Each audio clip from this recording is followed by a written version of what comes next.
499 تیمی کوتان و 109 سەرپەرشتیار و 307 ئۆتۆمبیل لە 23 مانگەوە لە پارێزگاکانی سلێمانی و هەڵەبجە و ئیدارەکانی گەرمیان و ڕاپەڕین دەست بەکار بوون بۆ کوتانی هەزاران منداڵ.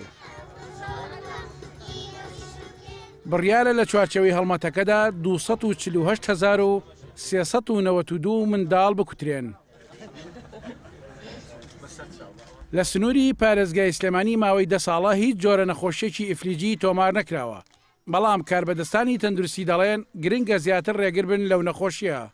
دیارە ئەم نەخۆشیە زیاتر لە 10 ساڵە لە سلێمانی هیچ ڕێکۆردێکی نییە، بەڵام لە وڵاتانی دەوروبەرمان چەند کەیسێکە بووە، بۆیە ئێمە بۆ خۆپاراستن لەو حاڵەتە ینی احتیمالاتی زۆر کەمە، بەڵام ئێمە بۆی هیچ احتیمالێک نێڵینەوە ئەم هەڵمەتەمان جارێکە ئەنجام داوە. تیمەکانمان وا دابش کردووە کە بتوان زیاترینی شوێنەکان بەسەر بکەنەوە و مناڵەکانیان بکوتن، و من داوام لە دایک و باوکانی ئەو مناڵانە هەیە کە خوارد تەمەنی 5 ساڵ ئەگەر تیمەکان نەگەشتنەوێ بچن مناڵەکانیان کوتن، چونکە ئەمە شتێکی زۆر گرنگە پەیوەندی بە داهاتووی مناڵەکە تەندروستی مناڵەکەیانەوە بێت لە داهاتوودا. بۆ ماوەی 5 ڕۆژ بەردەوام دەبێت.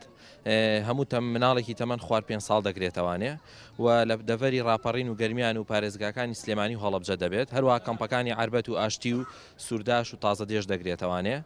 هەڵمەتەکە 23 مانگ دەست پێ دەکات و تا 5 ڕۆژ بەردەوام دەبێت. تیمەکان هەموو ناوچەکان دەگەڕێن و دەچنە کەمپی ئاوارەکانیش داواش دەکرێت هەر شوێنێک تیمەکانی پێنەگەیشت منداڵان بگێنە نزیکترین مەڵبەندی تەندروستی. تەندروستی هەڵەبجەش داوا لە دایک و باوکی منداڵان دەکات کەم تەرخەم نەبن لە گەیاندنی منداڵەکانیان بۆ لای تیمەکان بۆ ئەوەی بە دڵۆپێک لە نەخۆشیێکی ترسناک دووریان بخەنەوە.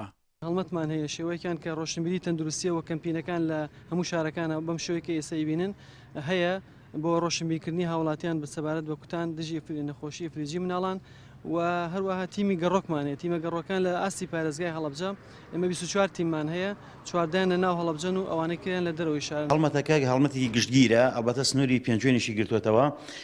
ئێمە 8 تیمین، 8 تیمەکە بۆ ناو شاری پێنجوێن، هەردوو ناحەی گەرمک و ناوپارێز و هەموو گوندەکانی دەوروبەری.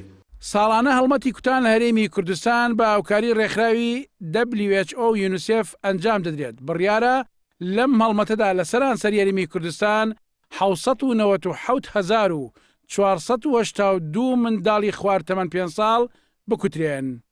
عەبدوڕەحمان ئەبوبەکر، KNN سلێمانی.